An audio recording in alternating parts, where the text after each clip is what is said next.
For me, I consider this to be warm weather. As a Canadian, this is warm for me. So Breaking the Guinness World Records is no easy feat. It takes endurance, takes focus, and unshakable commitment. Daniel Janson is someone I'm proud to call a close friend. We first met while we were working at the city of Calgary. Our paths crossed in a way that would later become part of something extraordinary. this guy, I've known Peter for a while. We used to work together, at the city of Calgary. That's how I met him, and yeah, I was just really inspired by what he's doing, teaching people about leadership. Daniel played a key role behind the scenes as the social media coordinator, managing my Twitter, Instagram, Facebook, and other social media platforms, TikTok inclusive, for an incredible 30 hours straight. Daniel also delivered the opening prayer, setting the tone for a challenge that would test limits and inspire many. In this video, I had a chat with Daniel as we both reflect on our shared experiences at the Guinness World Records event, offering inside stories and the lessons learned along the way. Stay tuned, subscribe, watch, and enjoy.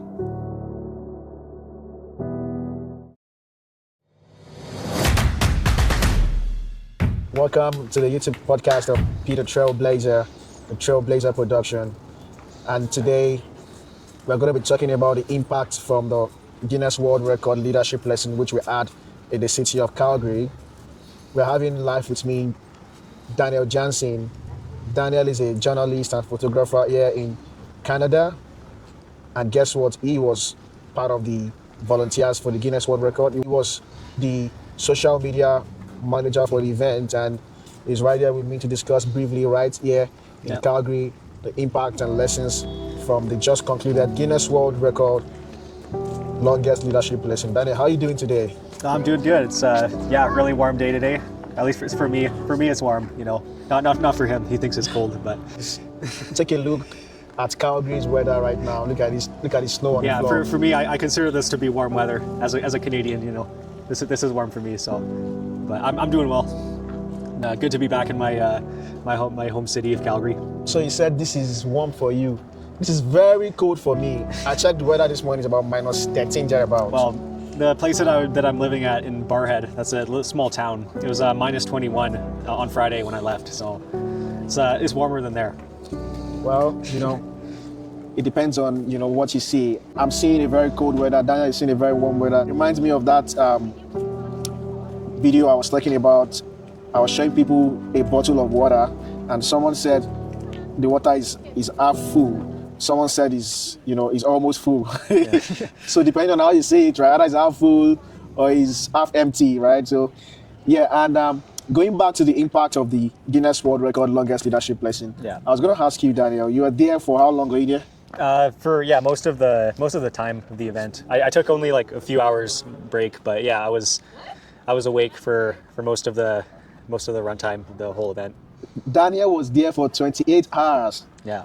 In fact, more than that, because we still have to set up, prepare, and he was the one coordinating the social media team.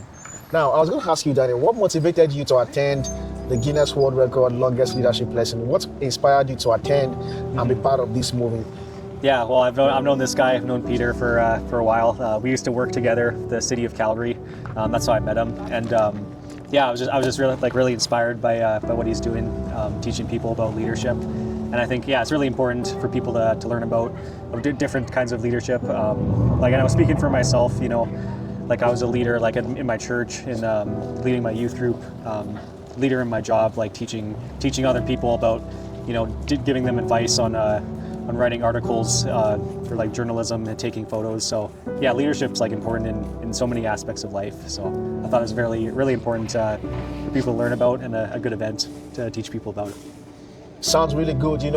He said we know ourselves from work. We work together at the youth camp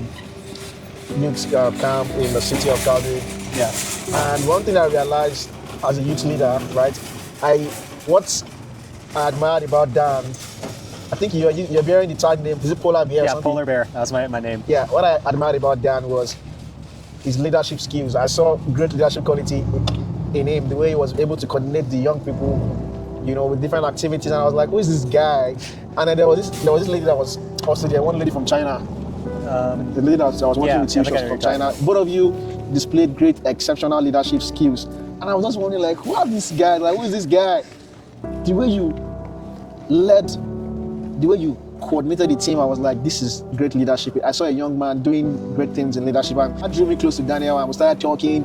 So for attending the leadership lesson, I know you have that. You had the innate skills, innate quality of leadership, right? And you were able to, I've seen you lead teams, I've seen you coordinate teams. You led the social media team for the event. You had how many members were in your team there? There was 3 or 4 other volunteers as well. So yeah, I did have some helpers with me. Which is Beautiful. Good. So what was the most powerful leadership lesson that you took away from the event? The event is the longest leadership lesson. What was the most powerful leadership lesson that you took from the event? Yeah, well, I think just big thing that stood out is just learning about the different types and different styles of leadership. Like for me, I'm more of a quiet person, so I maybe display like a quieter leadership style, like leading by example, like servant leadership. There's also leaders who are more outgoing, more social, things like that. And I think there's a place for all kinds of leadership. In some places you need that kind of outgoing leadership, and then in other places you need more of a quiet leadership. So I think it all depends really on the situation of the leader. Yeah. So I was going to ask you, how did the event shape your perception about leadership in terms of your personal growth? How did the event shape your mindset about leadership in general?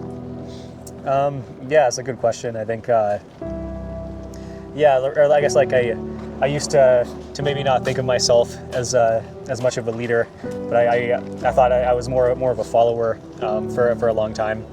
But I think like the event and like different experiences that I've had have really shown me that I am a leader in a lot of ways, and it encouraged me to recognize myself as a leader. That was the biggest thing, I think. I think I like that self-awareness.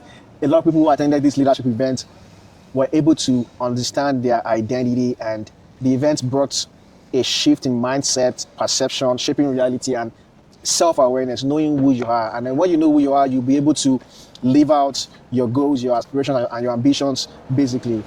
Good one, Daniel. Talking about servant leadership, what do you think, for instance, in the Canadian political system today, how do you think servant leadership can be applied? You could talk about American political system and the Canadian political system. How do you think servant leadership, transformational leadership applies basically in these systems? Yeah, well, I guess like thinking about like Western culture, like American and Canadian, like it's very. I think it's a very individual culture, a lot of individualism. Like a lot of people, they just like to keep to themselves and focus on doing things that only benefit themselves. But I think like servant leadership, it really is like it prioritizes other people. Because if you're serving somebody, you're not placing as much priority on yourself as you are on the person that you're serving. I think definitely like a lot of people in our culture, in Western culture, can learn from that. For sure. Definitely a lot of like business leaders, a lot of businesses, they'll just try to do things to benefit their own business or just certain people in the business. But I think you should be able to do things that will like benefit, all the employees, and I think that creates like a more positive environment for the rest of the employees, using that as an example. I agree with that. Absolutely.